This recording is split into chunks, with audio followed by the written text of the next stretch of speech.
Hello सलाम जी, की हाल जे? ठीक जे। मैं अज एक बहुत ही अहम तरीन मौजू ते तुहाडे नाल गल करना चाहना वा कि जिंदगी दे विच आम तौर ते इहो चीज़ जिहड़ी है बस सारी खुशी दी पाई जाती है जो असीं वेखते हैं कि जिंदगी दे विच जिहड़ा बच्चा जवान हो जाता, बच्ची जवान हो जाती है, तो असीं चाहुंदे हां कि उहदी शादी की जाए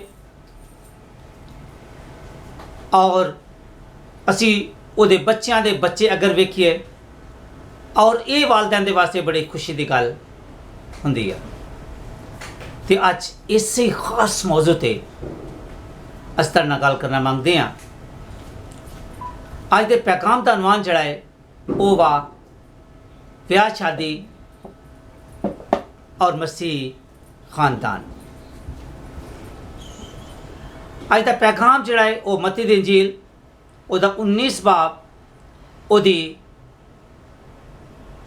पहली आयत तो लैके 9वीं आयत तक लिया गया है। मैं तेरे वास्ते खुदावंद दा कलाम पढ़ांगा तो उस तो बाद जिहड़ा है वो असी इहदी वजाहत सुनांगे।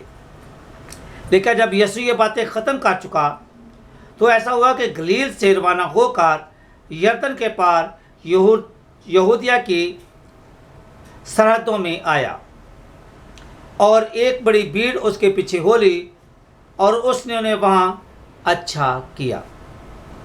और फिर से उस आजमाने को उसके पास आए और कहने लगे, क्या हर एक सबब से अपनी बीवी को छोड़ देना रवा है?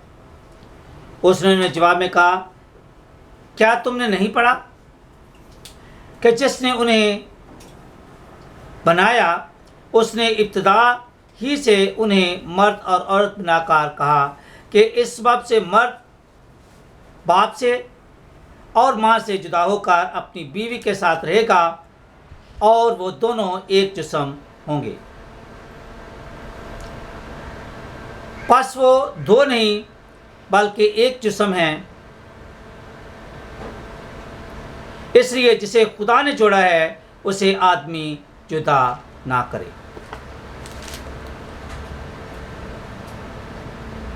उन्होंने उससे कहा, फिर मूसा ने क्यों हुक्म दिया कि तलाकनामा देकर छोड़ दी जाए?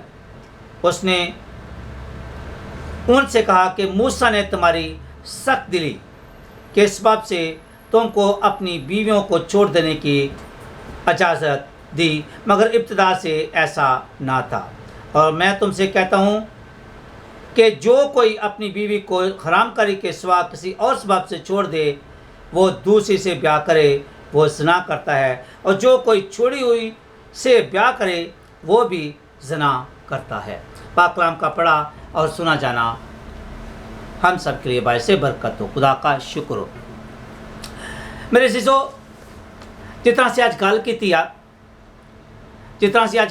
आपे विआह ते शादी दी, तुहानू पता है जो विआह ते शादी होवे बड़े धूम धमाके दे नाल हुंदी आ, बड़ी खुशी होंदी आ, चंगे ते वधिया खाने पकाए जाते हैं, चंगा ते सोहना जीवन साथी लभ्या जाता वा और क्या जाता है भी साडी धी ते साडा मुंडा जिहड़ा है वो सदा सुखी रहे।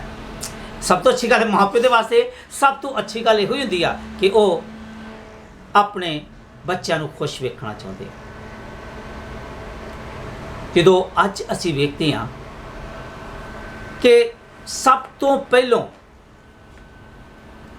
असी इस चीज़ से गौर कर रहे हैं, इनू समझते हैं कि शादी ब्याह है की आ। शादी जड़ा वा वो लातीनी ज़बान के लफज मास मारिस चो निकलिया है,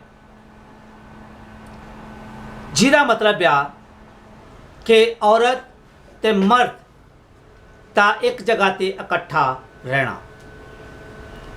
ये भी हो सकता है कि आम लोगों के ते मजहबी लोगों के दरमियान ये एक अहद हुंदा है।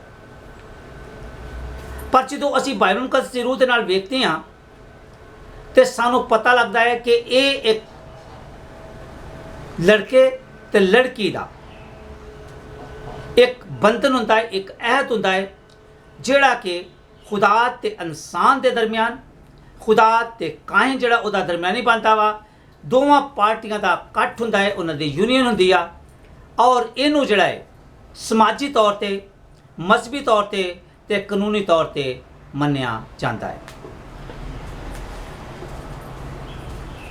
ਹੁਣ ਜ਼ਰਾ ਇਹ ਵੇਖਣਾ ਹੈ ਭਈ ਇਹ ਜਿਹੜਾ ਵਾ ਉਹ ਕਿੰਨੇ ਲੋਕਾਂ ਦੇ ਦਰਮਿਆਨ ਖੁਦਾ ਦੀ ਹਜ਼ੂਰੀ ਦੇ ਵਿੱਚ ਤੇ ਖੁਦਾ ਦੀ ਮੌਜੂਦਗੀ ਦੇ ਵਿੱਚ ਇਹ ਅਹਿਦ ਕੀਤਾ ਜਾਂਦਾ ਹੈ। ਪਾਦੀ ਸਾਹਿਬ ਤੇ ਕਲੀਸਿਆ ਜਿਹੜੀ ਬੈਠੀ ਹੁੰਦੀ ਆ ਉਹਨਾਂ ਦੇ ਦਰਮਿਆਨ ਇਹ ਜਿਹੜਾ ਹੈ ਉਹ ਅਹਿਦ ਕੀਤਾ ਜਾਂਦਾ ਹੈ ਤੇ ਲੜਕੀ ਵਾਲੇ ਤੇ ਲੜਕੇ ਵਾਲੇ ਦੋਵਾਂ ਘਰਾਂ ਦੇ ਦਰਮਿਆਨ, ਖਾਨਦਾਨਾਂ ਦੇ ਦਰਮਿਆਨ ਇਹ ਇੱਕ ਜਿਹੜਾ ਹੈ ਸ਼ਾਦੀ ਦਾ ਬੰਧਨ ਜਿਹੜਾ ਵਾ ਉਹ ਬੰਨਿਆ ਜਾਂਦਾ ਹੈ। ਔਰ ਦੋਨੋਂ ਲੜਕਾ ਤੇ ਲੜਕੀ ਇਸ ਬਾਤ ਦਾ ਇਕਰਾਰ ਕਰਦੇ ਨੇ ਕਿ ਅਸੀਂ ਦੁੱਖ ਸੁੱਖ, ਮੁਸੀਬਤ, ਬਿਮਾਰੀ, ਹਰ ਹਾਲਤ ਦੇ ਵਿੱਚ ਇੱਕ ਦੂਜੇ ਦੇ ਨਾਲ ਰਵਾਂਗੇ ਤੇ ਇੱਕ ਦੂਜੇ ਦੀ ਮਦਦ ਕਰਾਂਗੇ।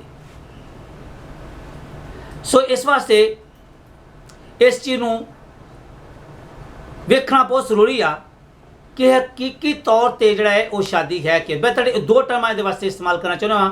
ਆਮ ਤੌਰ ਤੁਸੀਂ ਕਰਦੇ ਨੇ ਇਸ ਵਾਸਤੇ, ਪਹਿਲੀ ਆ ਮੋਨੋਗੈਮੀ। ਮੋਨੋਗੈਮੀ ਕੀ ਆ? ਜਦੋਂ ਸ਼ੁਰੂ 'ਚ ਖੁਦਾ ਨੇ ਜੰਨਤ ਦੇ ਵਿੱਚ ਜਿਹੜਾ ਸੀ ਉਹ ਵੇਖਿਆ ਕਿ ਆਦਮ ਜਿਹੜਾ ਇਕੱਲਾ ਹੈ ਤਾਂ ਉਹਨੇ ਕਿਹਾ ਭਈ ਇਹਦੇ ਵਾਸਤੇ ਇੱਕ ਮਦਦਗਾਰ ਹੋਣਾ ਚਾਹੀਦਾ ਹੈ। ਫਿਰ ਉਹ ਸੁੱਤਾ, ਉਹਨੇ ਉਹਦੀ ਪਸਲੀ ਦੇ ਵਿੱਚੋਂ ਇੱਕ ਪਸਲੀ ਲਈ ਤੇ ਉਹਦਾ ਸਾਥੀ ਬਣਾ ਕੇ ਉਹਨੂੰ ਲਿਆ ਕੇ ਦੇ ਦਿੱਤਾ। ਔਰ ਖੁਦਾ ਨੇ ਜੋ ਸਭ ਕੁਝ ਕੀਤਾ ਤੇ ਉਹਨੇ ਕਿਹਾ ਕਿ ਇਹ ਬਹੁਤ ਹੀ ਅੱਛਾ ਹੈ। ਇਹ ਜੰਨਤ ਦੇ ਵਿੱਚ ਜਿਹੜੀ ਸ਼ਾਦੀ ਹੋਈ ਆ, ਖੁਦਾ ਦੀ ਹਜ਼ੂਰੀ ਦੇ ਵਿੱਚ ਜੰਨਤ ਹੋਈ ਆ ਔਰ ਖੁਦਾ ਦੀ ਹਜ਼ੂਰੀ ਦੇ ਵਿੱਚ ਇਹ ਸ਼ਾਦੀ ਜਿਹੜੀ ਆ ਵਾ ਉਹ ਕਾਇਮ ਹੋਈ ਆ। ਔਰ ਇਹ ਇੱਕ ਸਾਕਰਾਮੈਂਟ ਹੈ। ਅਗਰ ਤੁਸੀਂ ਵੇਖੋ ਨਾ ਸਾਕਰਾਮੈਂਟ, ਆਮ ਤੌਰ ਤੇ ਤੁਸੀਂ ਵੇਖੇ ਤਾਂ ਦੋ ਸਾਕਰਾਮੈਂਟ ਜਿਹੜੇ ਨੇ ਉਹ ਬੜੇ ਆਮ ਨੇ, ਜਿਨ੍ਹਾਂ ਦੇ ਵਿੱਚ ਹੁੰਦਾ ਹੈ ਕਿ ਯੂਖਰਿਸਤ ਯਾਨੀ ਪਾਕ ਸ਼ਰਾਕਤ ਔਰ ਦੂਜਾ ਹੈ ਵਿਆਹ ਦਾ ਤੇ ਨਿਕਾਹ ਦਾ। ਇਹ ਜਿਹੜੀਆਂ ਚੀਜ਼ਾਂ ਨੇ ਇਹ ਬਹੁਤ ਜ਼ਰੂਰੀ ਨੇ ਤੇ ਖੁਦਾ ਨੇ ਇਹਨੂੰ ਮੁਕਰਰ ਕੀਤਾ ਹੈ। ਤੇ ਅੱਜ ਦੇ ਪਾਕ ਕਲਾਮ ਦੇ ਵਿੱਚ ਅਸੀਂ ਵੇਖਿਆ ਹੈ ਭਈ ਯਹੂਦੀ ਇਸ ਬਾਤ ਨੂੰ ਚੁੱਕਦੇ ਨੇ ਭਈ ਤੂੰ ਸਾਨੂੰ ਦੱਸ ਮੂਸਾ ਨੇ ਕਿਹਾ ਹੈ ਭਈ ਅਗਰ ਤੇਰੀ ਬੀਵੀ ਜਿਹੜੀ ਕਿਹਾ ਵਾ ਉਹ ਕਿਸੇ ਕਿਸਮ ਦਾ ਕੋਈ ਗਲਤ ਕੰਮ ਕਰਦੀ ਆ ਤੇ ਤੂੰ ਉਹਨੂੰ ਤਲਾਕਨਾਮਾ ਦੇ ਕੇ ਜਾਂ ਤਾਂ ਚ ਨਾਰਾਜ਼ਗੀ ਹੋ ਜਾਂਦੀ ਆ ਜਾਂ ਕੋਈ ਫੱਡਾ ਹੋ ਜਾਂਦਾ ਹੈ ਤੇ ਤੂੰ ਉਹਨੂੰ ਤਲਾਕ ਦੇ ਕੇ ਤੇ ਛੱਡ ਸਕਦਾ। ਲੇਕਿਨ ਤੇਰਾ ਕੀ ਖਿਆਲ ਹੈ? ਤੇ ਯਿਸੂ ਮਸੀਹ ਕਹਿੰਦਾ ਹੈ ਪਰ ਜਿਹਨੂੰ ਖੁਦਾ ਨੇ ਜੋੜਿਆ ਹੈ, ਜਿਹੜਾ ਜ਼ਿੰਦਗੀ ਦਾ ਖਾਲਕ ਤੇ ਮਾਲਕ ਹੈ, ਜਿਹੜਾ ਅਸਮਾਨ ਤੇ ਜ਼ਮੀਨ ਦਾ ਖਾਲਕ ਤੇ ਮਾਲਕ ਹੈ, ਜਿਹੜਾ ਸਭ ਕੁਝ ਕਰਨ ਦੀ ਸਲਾਹੀਅਤ ਰੱਖਦਾ ਵਾ, ਉਹਦੀ ਮੌਜੂਦਗੀ ਦੇ ਵਿੱਚ ਉਹਨੇ ਇਸ ਕੰਮ ਦੀ ਇਜਾਜ਼ਤ ਦਿੱਤੀ ਆ। पर जिसे खुदा ने जोड़ा है उसे इंसान जुदा ना करे। जे मूसा ने क्या है ते ये बिल्कुल सच है। मैं तुहानू एक कहानी दसदा वां। चंद दिन पहलों मैं एक अपने भरा दे नाल गल कीती, वो गैर कौमां दे विचों आ ते उन्हों 4 साल हो गए ने कि शादी नूं। ਉਹਦੀ बीवी ਜਿਹੜੀ ਆ ਵਾ ਉਹ ਦੂਜੇ ਸ਼ਹਿਰ ਦੇ ਵਿੱਚ ਰਹਿੰਦੀ ਆ ਤੇ ਇਹ ਜਿਹੜਾ ਸੀ ਇਹ ਦੂਜੇ ਸ਼ਹਿਰ ਦੇ ਵਿੱਚ ਰਹਿੰਦਾ ਸੀ। ਇਹਦਾ ਪਿਓ ਜਿਹੜਾ ਹੈ ਉਹ ਕੈਂਸਰ ਦੇ ਨਾਲ ਜਿਹੜਾ ਮਰ ਗਿਆ ਤੇ ਉਹਦੀ ਮਾਂ ਇਕੱਲੀ ਆ ਤੇ ਇਹ ਖਾਨਦਾਨ ਦਾ ਬਿਲਕੁਲ ਇਕਲੌਤਾ ਬੇਟਾ ਹੈ। ਉਹਨੂੰ ਮੌਕਾ ਮਿਲਿਆ ਤੇ ਉਹ ਬਾਹਰ ਦੇ ਮੁਲਕ ਆ ਗਿਆ। ਲੇਕਿਨ ਇਹ ਪਹਿਲੇ ਕੇਸ ਜਿਹੜਾ ਸੀ ਉੱਥੇ ਚੱਲਦਾ ਸੀ। ਉਹ ਔਰਤ ਜਿਹੜੀ ਆ ਸਰਕਾਰੀ ਕੰਮ ਕਰਦੀ ਆ, ਉਹਦੇ ਵਿਆਹ ਕੀਤਾ। ਹੁਣ ਉਹਦੀ ਡਿਮਾਂਡ ਇਹ ਵਾ ਭਈ ਤੂੰ ਆਪਣੀ ਮਾਂ ਨੂੰ ਵੀ ਜਿਹੜਾ ਛੱਡ ਕੇ ਆ, अपना शहर छड़ के आ, अपना काम छड़ के आ ते उस तो बाद जड़ा है वो तू मेरे कोल आन के साढ़े घर दे विच तान के रह। तू सोचदा मैं अपनी मां नूं कित्थे छड्डां, कल्ला ही कल्ला मैं मुंडा है, काम मैं अपना कितना छड्डां, मैं अपना घर-बार किन छड्डां। उहदे वास्ते ये बड़ी वड्डी मुसीबत आ। सो जदों एक बंदा अपनी जिद तो नहीं हटदा ते यीशु मसीह दी गल करदे ने कि मूसा ने कहा सी भाई अगर उन्होंने विच हट धर्मी पाई जाती आ तो उन्होंने सर्टिफिकेट दे के फारग करते। लेकिन बाइबल मुकद्दस विच इहदा कोई कंसैप्ट नहीं है। खुदा ने इस शादी को एक साक्रामेंट मुकर्रर किया है और इनू आने वाली नस्ल दर नस्ल ये चलिया रहिंदा है। दूजी गल है पोलीगैमी। पोलीगैमी दे विच असीं वेखदे हां कि ये वो चीज़ है जिहड़ा इजाज़त दी गई है कि एक तो ज़्यादा जिहड़ा है वा वो शादियां कीतियां जाण, लेकिन उदों एक कंसैप्ट नहीं सी कि हाँ बई आ चीज़ जिहड़ी है वा गल करदे सिर्फ एक बीवी नाल विआह करना है, लेकिन ये गल है भई उदों एक औलाद वधाउण दा जिहड़ा सी, नस्ल नूं वधाउण दा जिहड़ा सी वो काम चलन दिया सी। ते फिर की होया है कि असीं वेखदे हां कि पैदाइश दी किताब 16वें बाब दे विच कि इब्राहिम ने जिहड़ा सी जदों सारा दी औलाद नहीं पैदा होई ते उन्हें होर एक शादी कर ली। इस तरह उन्हें ना सिर्फ उहदे नाल बल्कि उन्हें जिहड़े उहदी मददगार सी उहदे विचों भी औलाद लई। असीं भाई याकूब नूं वेखदे हां जिन्होंने इसराइल कहते हैं कि उन्हें भी जिहड़ा है वो शादियां कीतियां ने। इस तरह अगे चलदे असीं सोलोमन बादशाह चलदे कि बहुत ज़्यादा, लेकिन उन्होंने उन्होंने मिसलीड किया। लेकिन खुदावंद जिसे कहते हैं कि तलाक का कोई कंसैप्ट है ही नहीं, जिसे खुदा ने जोड़ा है उसे इंसान जुदा ना करे। लेकिन सिर्फ ये एक चीज़ जी है वा वो दसी जाती है भई शादी जी है वा एक बेस से जोड़ा वा तुसीं तलाक दे सकते जे, छड़ सकते जे, तो वो ये वा कि अगर तुहाडी बीवी जी है वा वो शादीशुदा तलाकात दे विच जिहड़ा वा वो फेथफुल ना होवे या वो बाहर उहदे दूसरे तलाकात होण। दूसरे तलाकात तो मुराद मेरा ये वा कि उन्होंने शादीशुदा तलाकात जिहड़े बाहर होण जिहड़े ने या कोई हरामकारी या बदी दे सबब तो उन्होंने छड्डिया जा सकता। हुण सारा ये वेखना कि बहुत सारे सवाल जिहड़े ने उस जेहन दे विच उठदे ने, बार बार उठते हैं कि ये क्यों। असीं वेखते हैं कि खुदा ने शुरू जिहड़ा सी वो आदम ते हवा नूं बनाया ते बीवी नूं उहदा मददगार बनाया। मेरे सीधो मेरी भैनों ते भराओ जरा गौर दे नाल मैं एक गल करना चाहुंदा ते सुनना चाहुंदा कि खुदा ने बीवी नूं मददगार बनाया है, ना कि बंदे ते हुक्मरानी करने वास्ते।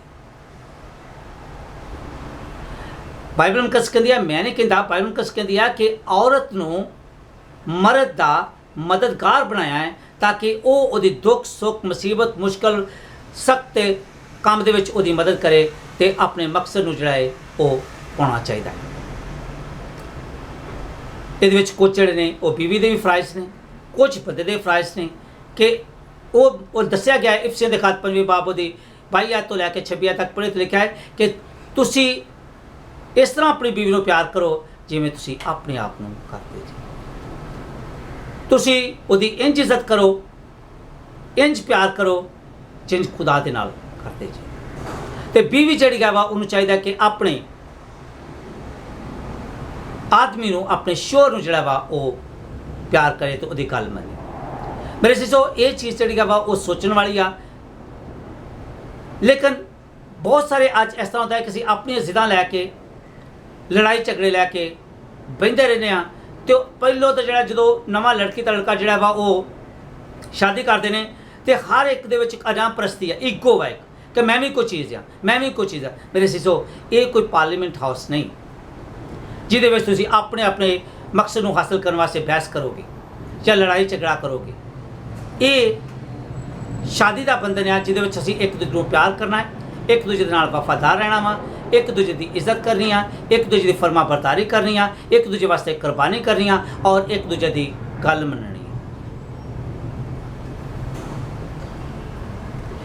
हुण सवाल ये पैदा होता है कि असीं वेखते कि खुदा का हुक्म किया, खुदा ने कहा बढ़ो फलो और ज़मीन को ममूरो महकूम करो कि जाओ वधो अपनी नस्ल नूं वधाओ ते तरक्की करो। दूसरी गल है कि खुदा ने ज़बूर दे विच कहा है कि तेरी बीवी तेरे घर दे विच मेवादार ताक की तरह है, यानी जिस तरह अंगूर की वल जिहड़ी आ वा उहदे नाल बहुत सारा फल लग्या हुंदा है, इस तरह तेरी बीवी है तेरे घर दे विच, उहदे सबब नाल तेरे बच्चे होणगे, बरकत होएगा तेरा खानदान और तेरी हर जरूरत खुदावंद जिहड़ी है वो पूरी करेगा। और यीशु मसीह ने आज हद मुका देती है कि जिसे खुदा ने जोड़ा है वैसे इंसान जुदा ना करे। ये जिहड़ा जोड़ आ ये खुदा दे लोकां दे दरमियान कायम ते खुदा दे दरमियान जिहड़ा वा वो जोड़िया गया ते सारे दी रजामंदी ते मुहब्बत नाल जोड़िया गया। हुण सवाल ये पैदा होंदा है अगर शादी ब्याह जिहड़ा है उहदे विच असीं बंधे होए हां, असीं शादी कर लई आ ते फिर तलाक क्यों?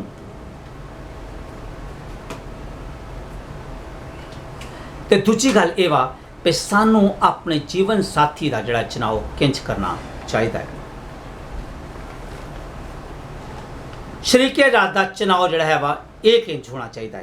लिखा है कि क्या इंतखाब आपका है या खुदा। जो तुम शादी करते जे इस मर्जी ते चुनाव या इंतखाब ताड़ा वा या कि खुदा की तरफों वा। दूजा सवाल ये वा अजकल के मॉडर्न दौर के यह सवाल बहुत पूछा जाता वा और क्या जाता है कि क्या आपको ये हक हासिल है कि आप अपने जीवन साथी का चुनाव कर सकते हैं जिसके साथ आपने ज़िंदगी बसर करनी है। तो चौथा आम सवाल जरा वा ये बहुत आम सवाल जी। अपने मेहरबानी करके ज़रा गौर के नाल सोचो जे कि ये सवाल जड़े ने वो किंजदे ने तो की करना चाहिए है। देखा क्या आज आपका फैसला किया हुआ आपके आने वाले कल पर असरअंदाज हो सकता है। जिहड़ा तुसी अज फैसला किया है मैं एहदे नाल ही विआह करवाउणा, कुड़ी कहती मैं एहदे नाल ही विआह करवाउणा, मुंडा कहता मैं एहदे नाल ही करवाउणा, नहीं तो मैं तो आह कर लेना, मैं छाल मार देनी आ, मैं इत्थे कर लेना, मैं अग ला के सड़ जाना वा, मेरे जज्बात के अंदर भांबड़ बनन डिया वा। ये तुसी बड़े ठंडे दिमाग के नाल, क्योंकि ये एक दिन तो नहीं गुड्डी गुड्डे का खेड नहीं भी अज विआह शादी कर ली तो कल फिर तोड़ लिया। ये एक जिंदगी का बंधन है जिहदे तुहाडी वफादारी तुहाडी कमिटमेंट की जरूरत है। तो ये खुदा का शामिल होना जोड़ा है वो बहुत जरूरी है, उसकी मर्जी का पूरा होना बहुत जरूरी है। मैं तुम्हारे सामने आम तौर पर एक कंसैप्ट रखता जो लोग मैं एक ऐसा बंदा वेख्या है जिहड़ा कि शादी करना चाहता सी तो वो शादी करने वास्ते कभी किते जाता है ताकि उन्होंने कोई सोहनी कुड़ी लभ जाए, कभी किते जाता है कि मैं को अमीर कुड़ी लभ जाए, कभी वेंदा वा कि मैं पढ़िया लिखिया चाहिए वा, कार होनी चाहिए। आम तौर पर क्या जाता वा कि लोग लभते जो अमीर तो अमीर हो ताकि मैं हर तरह की सहूलियात जी मुयसर हो सकता है कि जोड़ा बंदा बहुत ज़्यादा अमीर होवे वो इन्ना वफादार ना हो सकता है वो घमंड तकबर ते गरूर पाया जाए, हो सकता है को तुहानू कोई चीज़ भी ना समझे, ताड़े वास्ते उसको वक्त ही ना आए। जो शादी करा लेंदे ने तो फिर वो मुसीबत फस जाते हैं, फिर 3 साल तो बाद उसकी तलाक होंदी आ ते बहुत मुश्किलां ते मुसीबतां दे विच वो बंदा गुजरता वा। मेरे सीजो आम तौर पर जो तुसीं वेखना है तो चुनाव शरीके हयात का चुनाव जिहड़ा करना वा उसदी खास खसूसियात की होनी चाहिए। आम जनरल मैं कहन दिया पहले गल है कि जो तुम मसीह जो चुनाव करते थे उस वेखो कि 8 खसूसियात जड़ियाँ ने उस होनिया चाहिए ने। पहली गल कि जेड़े साथी नूं तुसीं चुनना है, जिन्हों अपना जीवन साथी मनना है, ओदी जिंदगी का मरकज जिहड़ा है वो खुदा होना चाहिए। दूजी गल कि उन्होंने खुदा का डर ते खौफ होना चाहिए। तीजा कि उसकी जिंदगी पाक साफ ते सोहनी सुथरी होनी चाहिए। चौथा कि वह वफादार ते जिम्मेदार होवे। पंजवां वो अच्छा करतार करने वाला ते मुहब्बत करने वाला होना चाहिए और वो एक तंदुरुस्त ते खूबसूरत होना चाहिए। छेवां कि एक अच्छा खानदान का रहनुमा ते एक मिलनसार बंदा होना चाहिए। ये नहीं कोई चलो जी हुण 4 बंदे घर दे विच आ गए ने या कोई रिश्तेदार आ गए ने तो मूँह ते वट पाए ने, कभी मूँह मोड़ के इधरों कर लेना, कभी मूँह मोड़ के इधरों कर लेना, कभी जो है वेखना इधर उपर कभी थले वेखना जो है नहीं। कुछ प्यार मुहब्बत होनी चाहिए। कोई आ गया कोई चल के तो कोई नहीं गल कह रहे उन्होंने दोवां हत्थां नाल कबूल करना, बह के उन्हें जो मेल मिलाप करना, मेल जोल करके रखना। फिर आ कि सच बोलने वाला तो कलाम ते अमल करने वाला, सच बोलने वाला, सच जो शादी दे विच बहुत जरूरी है। बहुत सारे बंदे बहुत सारिया कुड़ियाँ इंज करदियां ने। अजकल जो हैंडफोन निकला है, मैं एतराज़ नहीं करता हैंडफोन से, मेरी कोई गल नहीं, मैं तुहानूं गल कर रहा सिर्फ वैसे दस्सण दिया भी हैंडफोन होंदा है उत्थे वो जी करे तो हूँ जड़े ने वो किते सारे समुद्र ते गए हो तो दस दिन उन्होंने मैं तो जड़ा वा वो फलाने शॉपिंग सेंटर के जो उत्थे चीज़ां खरीदण दिया या खरीदण डई। सच बोलना होना चाहिए तो तुहाडे कौल ते फेल दे विच जिहड़ा वा कोई तजाद नहीं होना चाहिए। उस तो इलावा एक मसीही होना चाहिए है ते इज्जत करने वाला होना चाहिए है। हुण एक होर सवाल आम तौर पर एक होर सवाल जिहड़ा वा वो बड़ा उभर के सामने आउंदा है, वो ये कि क्या एक मसीही गैर मसीही के साथ शादी कर सकता है? क्या एक मसीही जिहड़ा है वो गैर मसीही दे नाल शादी कर सकता है? सीधा सीधा कलाम दी रूह दे नाल जवाब ये वा भी नहीं। हुण तुसीं ये पुछोगे कि क्यों नहीं? अगर तुसीं वेखो मुकद्दस पौलुस रसूल दा खत दूसरा करंथियों उहदे 6वें बाब दे विच वेखो तुसीं ते उत्थे लिखिया होया है। 7वें बाब च भी ये तुसीं वेखो इहदा कंसैप्ट जिहड़ा पाया जांदा वा भई एक जिहड़ा है रोशनी दा ते तारीकी दा, नूर दा ते नेरे दा कोई आपस मेल मिलाप नहीं, ते ना ही अग ते पानी दा जिहड़ा है वा वो कोई मेल मिलाप आ, ना ही जिंदा खुदा ते बाल दा या बुतां दा कोई मेल मिलाप है। ते इस वास्ते तुसी लिखिया भी ना हमवार जूते दे विच ना जुतो। हुण एक ये होर सवाल पैदा होंदा वा भई अगर दोवें बंदे जो शादी कीती आ, मियाँ ते बीवी जिहड़े दोवें मसीह नहीं, उन्हें शादी कर ली आ, लेकिन की होंदा है भई बंदा जिहड़ा वा या बुढ़ी जिहड़ी है वा खुदा दा खौफ रखदी आ ते ओह मसीही हो जाती आ ते उन्हों छड्डण दी जरूरत कोई नहीं गी। जो इस गल कलाम दसदा वा कि वह बीवी दे ईमानदार होने दे वसीले शोर जड़ा वो भी पाक हो जाएगा, तो जे शोर आ उन्हें कबूल कर लिया यीशु मसीह नूं ते वह अपनी ईमान ते बाइबल मुकद्दस से उसकी जिंदगी वजह नाल उसकी बीवी पाक साफ हो जाएगी, उन्होंने छड्डण की जरूरत नहीं। दुआ करो कि दोनों जिहड़े ने वह खुदा यीशु मसीह दे विच आ जाण ते उन्होंने कबूल कर लैण, क्योंकि ये चीज़ जिहड़ी है वो बहुत जरूरी आ। हुण असीं वेखदे हां कि खुदा जिहड़ा जिंदगी का सर चश्मा है, जिहड़ा जिंदा खुदा है, जे असीं उहदी गल जिहड़ी है वो मन्नांगे, उहदी फरमा बरतारी करांगे तो खुदा सानूं हर लिहाज के नाल जिहड़ा है वो बरकत देगा और साड़ी शादी नूं भी बाबरकत ठहराएगा।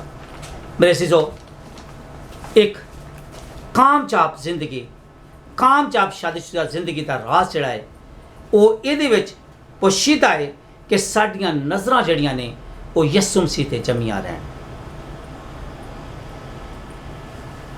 जिहड़ा हर हालत दे विच दुख सुख दे विच जिहड़ा है वो साडे नाल नाल चलदा है। और फिर ये कि असी एक दूजे दे नाल बड़े प्यार मुहब्बत दे नाल रहिए ते एक दूजे दे वास्ते कुर्बानी करिए। फिर खुदावंद तुहानूं बरकत देगा।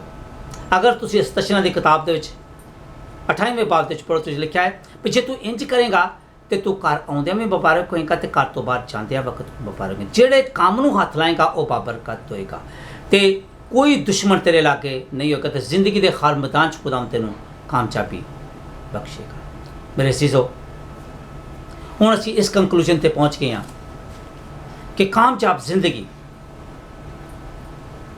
कामयाब शादीशुदा जिंदगी जिहड़ी है इहदी कामयाबी दा राज जिहड़ा है वो यीशु मसीह आ। हर रोज़ सुबह सवेरे उठो, दुआ करो, कलाम पढ़ो और खुदा नूं जिहड़ा वक्त देवो और फिर मिलजुल के एक दूजे दे नाल रहो। अगर इस मिसाल की किताब पढ़िए तो उत्थे एक औरत का जिक्र आ, 31 बाब दे विच अगर पढ़ोगे तो एक औरत का जिक्र आ भाई वो जो शादीशुदा औरत आ तो उस सुबह सवेरे उठती है, अपने खानदान के वास्ते नाश्ता तैयार करती है, खाना तैयार करती है और वो घर के विच रजाइयाँ बिस्तरे हर तरह दी चीज़ां जिहड़ियां ने उन्हें बनाई हैं ताकि खानदान को कोई तकलीफ ना हो। तो वो जो गल करती आ तो वो बड़े अच्छे तरक्की के वास्ते गल करती आ और खुदा ने उस सबब तो वो खानदान भी इज्जत दी आ तो जो शोर जड़ा है वो बंदे ने पंचायत के बहता है तो लोग उन्होंने तन तन कहते तो वो अपनी बीवी की तारीफ करते हैं और खुदा ने अच्छी बीवी जी खुदा की तरफों एक नेमत एक तोहफा है ਜਿਹੜਾ ਉਹਨੂੰ ਮਿਲਿਆ ਹੈ। ਇਸ ਤਰ੍ਹਾਂ ਤੁਸੀਂ ਵੀ ਖੁਦਾ ਦੀ ਤਰਫੋਂ ਇੱਕ ਤੋਹਫਾ ਜੀ, ਲੇਕਿਨ ਸ਼ਾਦੀशुदा ਨੂੰ ਜ਼ਿੰਦਗੀ ਨੂੰ ਜ਼ਿਆਦਾ ਫਲਦਾਰ ਤੇ ਜ਼ਿਆਦਾ ਅੱਛਾ ਬਣਾਉਣ ਵਾਸਤੇ ਚਾਹੀਦਾ ਕਿ ਖੁਦਾ ਜਿਹੜਾ ਹੈ ਵਾ ਉਹ ਜ਼ਿੰਦਗੀ ਦਾ ਮਰਕਜ਼ ਹੋਏ ਤੇ ਸਾਡੀ ਜ਼ਿੰਦਗੀ ਜਿਹੜੀ ਹੈ ਵਾ ਉਹਦੇ ਚੌਗਿਰਦ ਘੁੰਮੇ। ਅਗਰ ਉਹ ਸਾਡੀ ਜ਼ਿੰਦਗੀ ਦੇ ਵਿੱਚ ਆ ਤੇ ਜ਼ਿੰਦਗੀ ਦੇ ਹਰ ਮੈਦਾਨ 'ਚ ਖੁਦਾ ਸਾਨੂੰ ਕਾਮਯਾਬੀ ਦੇਗਾ। ਮੇਰੀ ਦੁਆ ਹੈ ਕਿ ਖੁਦਾ ਅੱਜ ਦੇ ਕਲਾਮ ਦੇ ਵਸੀਲੇ ਨਾਲ ਸਾਨੂੰ ਸਾਰਿਆਂ ਨੂੰ ਬੜੀ ਬਰਕਤ ਬਖਸ਼ੇ।